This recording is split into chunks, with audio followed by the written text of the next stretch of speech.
how you all doing today?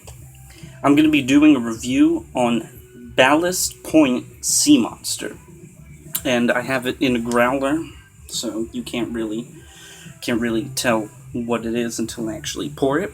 And today I'm going to be pouring it into this baby Pilsner glass. Now I'll just keep it right in view so you guys can see it. Just got this earlier tonight, as a matter of fact. Let's just gingerly pour it. You can tell it's black. It's dark. It's like coffee. It's like the exact color of coffee. Nope, fairly good head.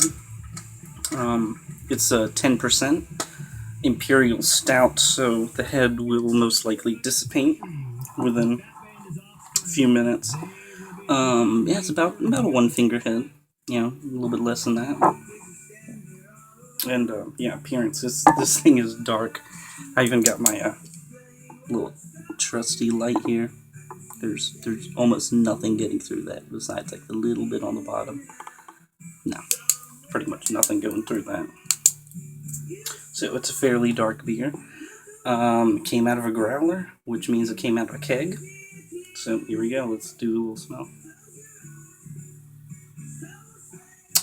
Can't smell as much as I did earlier. Roasted, toasty.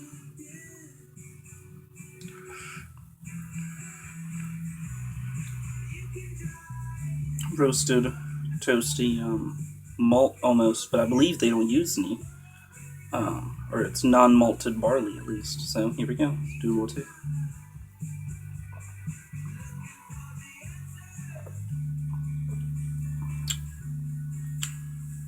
Oh yeah, a little bit of lacing there, as you can see. Wow, this one, it surprises you, does not drink like a 10%. As a matter of fact, if you didn't tell me, I would say it's probably 5 or 6%.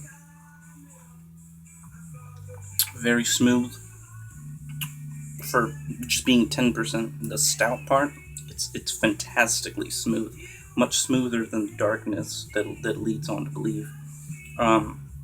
It's got a what's been described as a velvety head. A velvety mouthfeel. I understand that. I understand the velvetiness. Not as velvety as some that I've had, but a nice. It's got a nice sweet taste to it. Nice sweet tinge. It's pretty much like sugar water. A little bit thicker than water. A little bit more viscous. That's what I would describe it as. A viscous beer, not velvety.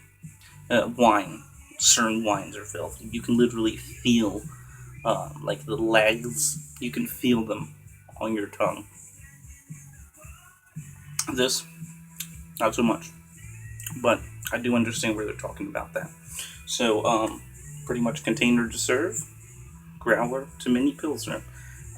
Pretty much dark, the appearance-wise, dark. A nice, good little coffee, definitely coffee colored. I would definitely say I call that coffee colored, dark. The smell, as a matter of fact, coffee. Little metallic from, I guess the malts or just the fact that it's such a high ABV. But toasted, roasted nuts, roasted chestnuts. And the taste, you can definitely taste the chocolatey coffee. The toasty becomes more of a chocolatey, and the chestnut becomes more of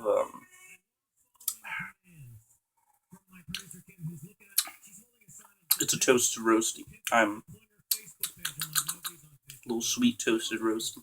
You can't really taste too much of the hops. There are hops in there, but they just balance it out, smooth it out.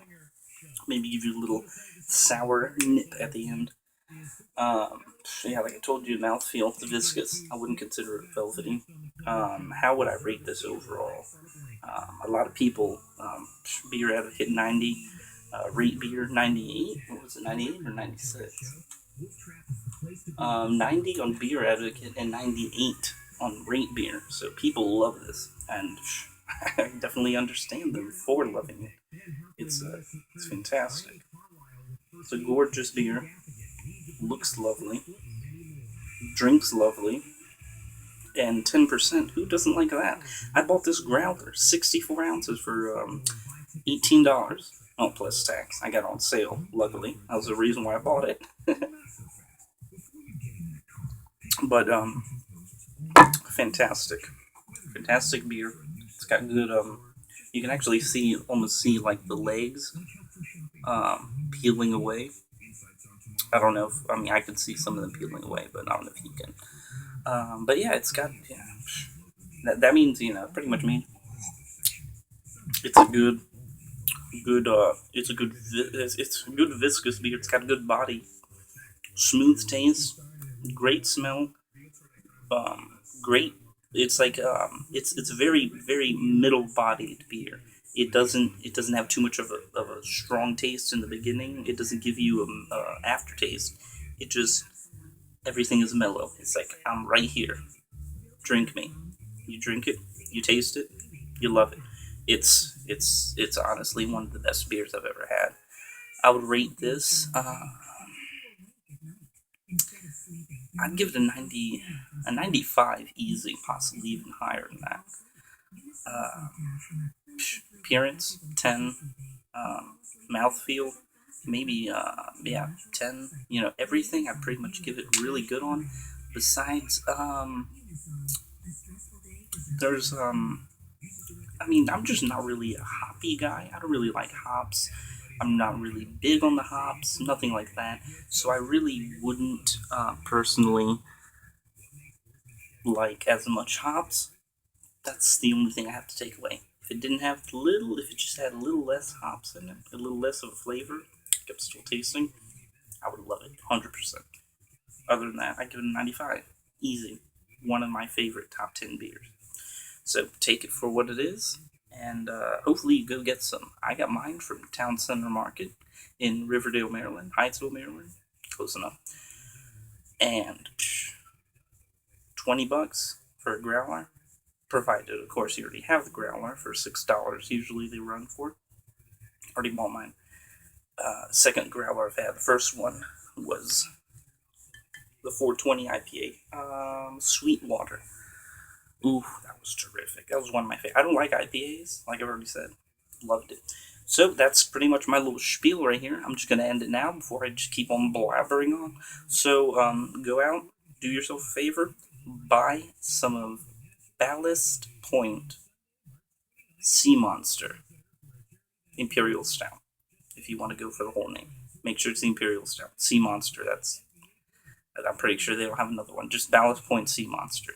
10% alcohol, terrific Imperial Stout. Doesn't even drink like a stout. I would say go ahead and get some of that. If you can find some of the Sweetwater 420 IPA, go for that. I think it's actually an EPA. Extra Pale Ale. Whatever. It's an American-made thing. So go ahead, do yourself a favor, get some of the Sea Monster, try it, do your own video. I'll catch you guys later. Have a nice day.